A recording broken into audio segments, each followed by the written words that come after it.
से इसके बाद नेक्स्ट स्टेप जो आता है वो रिलेटेड टू कैपेसिटी कुछ होना चाहिए, तो बिल्कुल। क्या कहेंगी आप?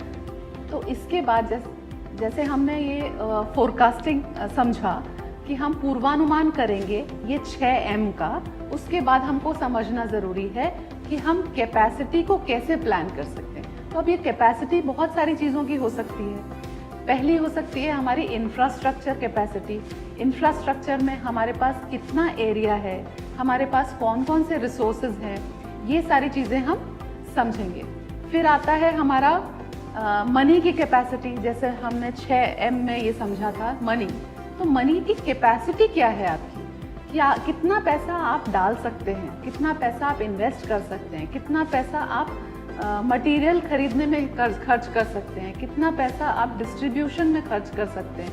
तो वो आपको एक प्लान करना चाहिए बिजनेस का जब हम ऑपरेशन समझते हैं कि आप प्रोडक्शन कैपेसिटी क्या है आपकी, कि आप कितना बना सकते हैं या कितने लोगों को सर्विस दे सकते हैं।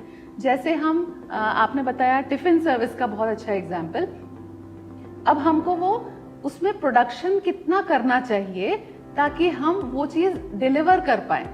ऐसा नहीं कि हमने कैपेसिटी बहुत ज़्यादा अपनी बढ़ा ली जो हम शायद सर्व ना कर पाए। तो हमको वो समझना है कि किस कैपेसिटी पर हम अच्छे तरीके से भली भांति काम कर सकते हैं। फिर आता है कैपेसिटी ऑफ कितने आप कस्टमर्स को हैंडल कर सकते हैं, कितने कस्टमर्स को। तो अगर हम टिफिन सर्विस का एग्जांपल देखते हैं तो हम शायद 50 कस्टमर को 50 टिफिन का हम कस्टमर्स हैंडल कर सकते हैं। तो इससे ज़्यादा अगर हमको करना रहा तो हमारे सारे 6M जो हमने फोरकास्टिंग किए उसको थोड़ा सा चेंज करना पड़ेगा। सही बात है। मतलब आपका कहने का मतलब ये है कि जिस तरह से हर एक मनुष्य हम जो हैं हर एक की कैपेसिटी होती है, क्षमता होती है, उसी तरह से हम बिजनेस हमारा बिजनेस चलाने की हमारी कितनी कैपेसिटी है उसको हमें आइडेंटिफाई करना चाहिए, उसको डिफाइन करना चाहिए और उसी के हिसाब से हम काम करें। तो मैम अभी हमने देखा कैपेसिटी को कैसे प्लान करना। नेक्स्ट जो हम पॉइंट देख सकते हैं उसको बोलते हैं फैसिलिटीज लेआउट। तो उसको हम कैसे करना चाहिए?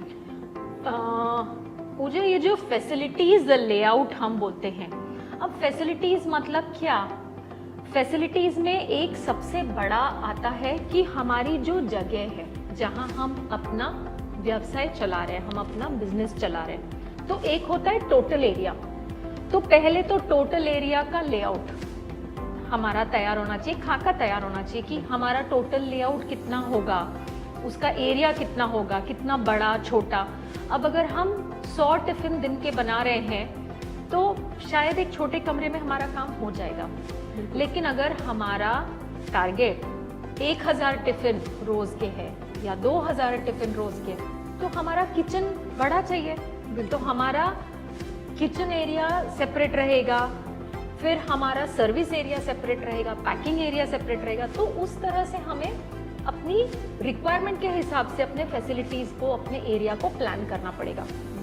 अब जब टोटल एरिया का प्लानिंग होता है तो उसमें हम एरिया को विभाग में बांट लेते हैं। जैसे पहला विभाग हो गया जहां पर हम अपना स्टॉक रखेंगे। स्टॉक रखने वाली जगह पर मैन्युफैक्चरिंग नहीं हो सकता, चाहे हम वो टिफिन सर्विस ही क्यों ना हो। जो हमारा स्टोर रूम है वो थोड़ा अलग होगा, जहां हम धान्य का भंडार वहां पर रखा जाए। वहां किचन वहां नहीं रहेगा, किचन में एक्चुअल खाना बन रहा है। फिर उसके बाद पैकिंग होगा टिफिन का। अगर आपके पास वहां जगह है तो एक सेपरेट एरिया जहां खाना पक रहा है, जहां सब्जियां कट रही हैं, पक रही हैं, वो अलग रहेगा। फिर एक अलग एरिया रहेगा जहां टिफिन पैक हो रहे हैं, ताकि वो टिफिन स्वच्छ रहे, कहीं गड़बड़ ना हो, सारे टिफिन अच्छे से पैक हो जाएं। सिस्टमैटिक काम होगा और डिलीवरी के लिए, ताकि कहीं खाली डब्बा ना चला जाए। अगर हमने भरे हुए डब्बे, खाली डब्बे एक साथ रखे हुए हैं तो पता चला किसी को खाली डब्बा चला जाए।